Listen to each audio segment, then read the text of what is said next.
Lilou, à la maison familiale de Ramonchamp, des 80. Aujourd'hui, c'était une journée consacrée au cheval. Qu'est-ce que tu as fait?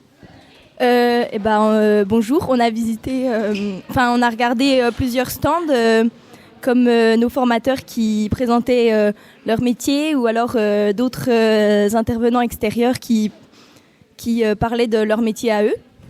Donc nous on a visité, on a regardé plusieurs de leurs stands et on y a participé. Alors tu venais là exactement pourquoi? Tu étais déjà à la maison familiale actuellement? Oui, j'y suis, ça fait bientôt 3 ans, je suis en dernière année. En dernière année de quoi? De bac pro CGEH. Donc c'est conduite et gestion d'une entreprise hippique. D'accord, alors tu espères faire quoi? Moi plus tard j'aimerais faire mon AE, donc c'est animateur équestre, et ensuite mon BPGEPS pour pouvoir enseigner, et puis par la suite faire l'école des lads jockeys. Le cheval, c'est quelque chose qui t'a toujours plu? Oui, toujours, c'est pour ça que je suis venue ici pour en faire mon métier. Comment t'es venue cette passion? C'est ma maman qui montait à cheval. Oui. Qui montait à cheval étant jeune, et j'ai commencé il y a 4 ans, puis elle m'a donné cette passion de vouloir monter à cheval. Et c'est bien parti? Oui, c'est bien parti.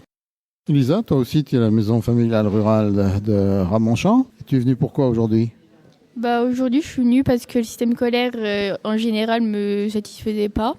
Du coup je suis venue ici parce qu'il propose un autre suivi beaucoup plus pédagogique et dans la filière que je recherchais, donc dans le côté équin. Parce que tu fais quoi en ce moment? En ce moment, je suis en apprentissage à l'élevage du gué chez Laetitia Maï qui valorise des jeunes chevaux et qui les produit aussi elle-même. Ah oui, ça concerne déjà le cheval. Ouais.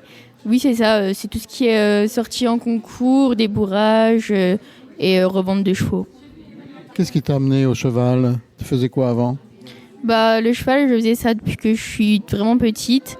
Depuis que j'ai 3 ans, j'ai commencé à monter. Et après, je connaissais une amie qui était ici à l'école à l'MFR de Ramonchamp et qui me l'a fortement conseillé, et ça m'a incité à venir ici après une semaine d'immersion que j'avais fait en 3e. Alors, objectif dans les années qui viennent? Passer mon CS jeunes chevaux afin de valider un diplôme pour les sorties en concours et faire un BTS commercial et marketing, et après faire une licence spécialisée dans les produits équins, toujours dans le commerce, et devenir commercial dans les ventes de chevaux. Voilà, un bon avenir promis. Et oui, on espère. Emmanuel, alors là on change de sujet, c'est plus une élève mais une pro, tu fais quoi? J'ai plusieurs casquettes. J'ai une casquette de gérante d'écurie et une autre casquette d'accompagnante dans tout ce qui est soins alternatifs pour les chevaux et les humains. Et ça se passe où? À la maison familiale? Non, moi je suis située à Adol, entre Épinal et Remiremont. Voilà. Donc j'ai mon écurie là-bas et un cabinet de soins aussi sur place. Indépendante? Oui, indépendante. Ouais. Comment est venue cette passion du cheval? Moi je suis née dans une famille passionnée de chevaux. J'ai une mère qui est éleveuse de chevaux, celle français. On a l'impression que c'est tout le monde. Qui est issue de famille, je pense que c'est une passion quand même qui se transmet assez facilement. Et après voilà, je suis quelqu'un très proche de la nature. Je suis une ancienne infirmière aussi, donc la partie soins me concerne aussi beaucoup. Il y a combien de chevaux? Là, actuellement, on a 21 chevaux en pension, plus les miens. Donc, et on en a 3 qui vont arriver et on sera complet. C'est bien, et on vit facilement de cette passion du cheval? Facilement, je ne choisirais pas forcément ce mot-là. Il faut être vraiment motivé. Après, il y a des possibilités, mais il faut avoir une grande capacité d'adaptation et savoir rebondir sur les difficultés qui peuvent arriver en face. Quoi.